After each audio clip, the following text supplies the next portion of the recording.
연일 최고가를 경신하며 한껏 달아오른 주식시장. 오늘은 최고가를 경신한 뒤에 잠시 쉬어가는 모습이었죠. 하지만 증권가에선 숨고르기 양상일 뿐 상승 추세는 변함이 없을 것이란 전망이 우세하다고 합니다.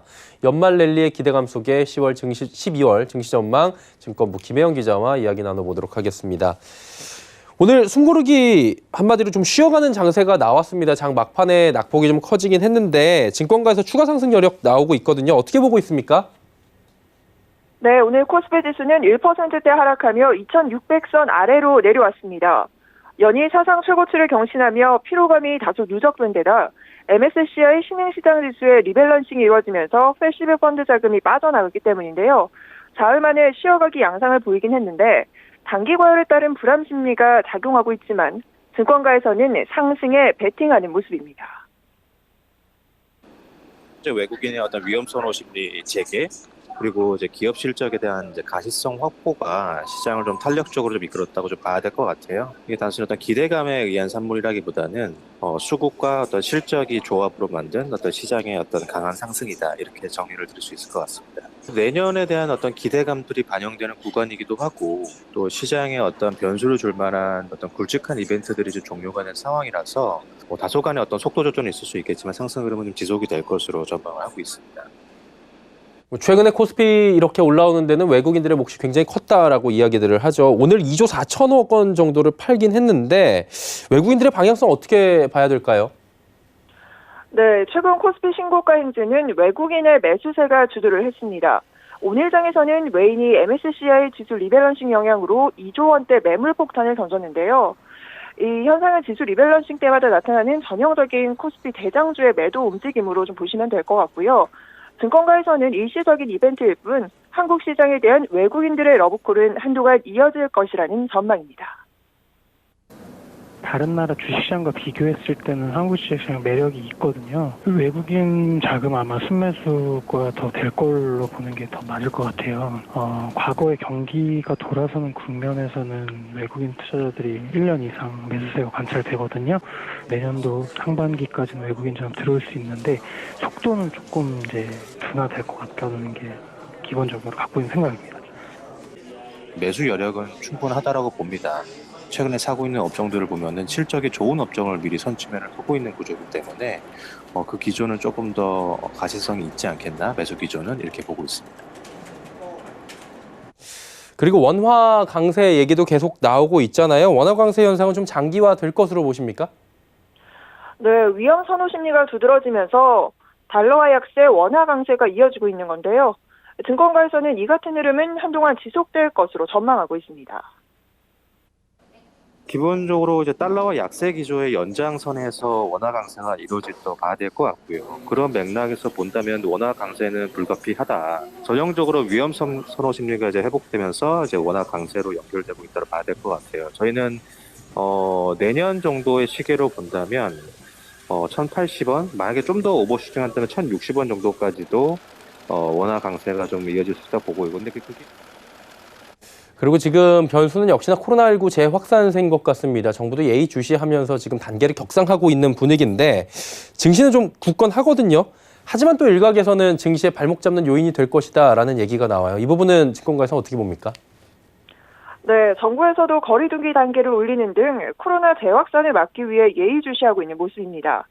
반면 증권가에서는 재확산 우려보다는 백신 개발 가시화에 대한 기대에 시장이 무게를 조금 더 두고 있다고 분석하고 있습니다. 지금 투자자들이 백신이 현재 개발이 되고 있고 12월 중순에는 이게 미국에서 나올 거거든요. 그러니까 그런 뉴스랑 이 악재랑 상세를 좀 하는 것 같아요. 좀 지켜볼 필요는 있겠습니다만 지금 백신의 기대감이 좀 더 큰 상황이 아닌가 싶습니다. 그리고 지금 업종별로도 순환매 장세가 계속 펼쳐지고 있다라는 얘기들은 많이 들어보셨을 텐데 경기 민감 주냐, 성장 주냐 기로에서 눈여겨봐야 할 업종이 있습니까? 네, 아무래도 외국인 장세에서는 외인이 주력하는 매수 업종에 주목하는 것이 정답이라는 설명인데요. 특히 전문가들은 실적이 뒷받침되는 경기 민감주 위주로 접근할 것을 조언하고 있습니다. 당장은 성장보다는 그 민감주, 가치주가 더 나을 국면이라고 생각하고 있어요. 뭐 성장주랑 가치주 로테이션을 미치는 가장 큰 변수는 이제 금리라고 보고 있는데요. 금리가 내려가는 국면에서 성장주가 좋거든요. 지금은 이제 내년도 상반기까지는 금리가 내려가기보다 올라갈 가능성이 높은 상황이라서 여기서는 뭐 민감주가 당분간은 조금 더 유리한 국면 아닐까 싶습니다. 뭐 장기적으로 본다면 여전히 성장주가 매력적이지만은 연말이나 남은 이제 한두 달 정도의 시계를 놓고 본다면은 실적에 대한 회복력이 빠른 업종일수록 뭐 가치주냐 성장주냐 이 구분을 떠나서 오를 수 있는 여력은 있다라고 봅니다. 반도체를 비롯해서요. 뭐 자동차 업종도 여기에 해당이 되고 일부 화학 업종 같은 경우는 예상보다 이제 스프레드나 이런 것들이 좋아지면서 시장 눈높이보다는 좀 좋아질 수 있다라는 기대감이 형성되고 있는 것 같아요. 반도체, 자동차, 그리고 화학, 철강, 기계 업종 정도가 아마 예상보다 실적이 좀 좋아질 수 있는 가능성이 높은 업종이지 않을까. 예, 그리고 요즘에 시장을 보면 외국인들이 대형주 위주로 많이 담고 있다라는 얘기들이 나와요. 반도체나 2차 전지 관련 종목들을 특히나 많이 담았다고 하는데 어떻습니까? 네, 외국인 수급이 지수를 좀 떠받치면서 엉덩이가 꽤나 무거웠던 대형주들이 52주 신고가를 경신하는 등 상승세를 보이고 있습니다.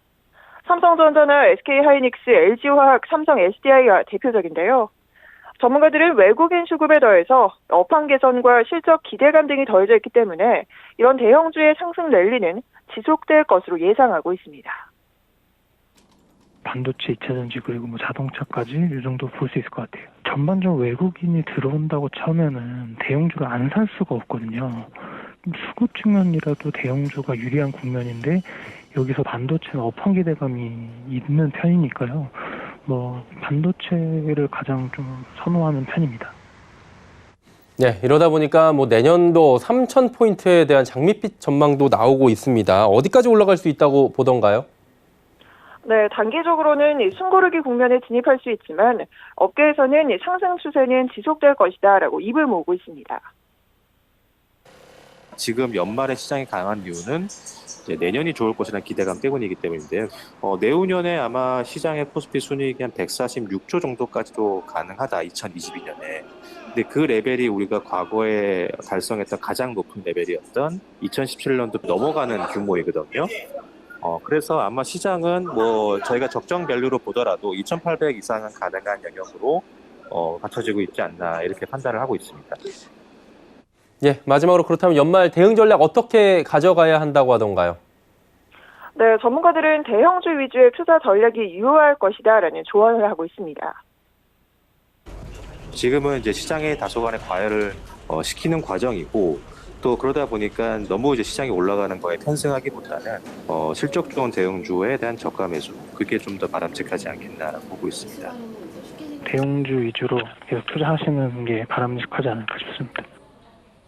예, 연말 상승 랠리 지속될 것이다라는 증권가의 전망 속에 대응 전략들까지 자세하게 살펴봤습니다. 김혜영 기자였습니다. 고맙습니다.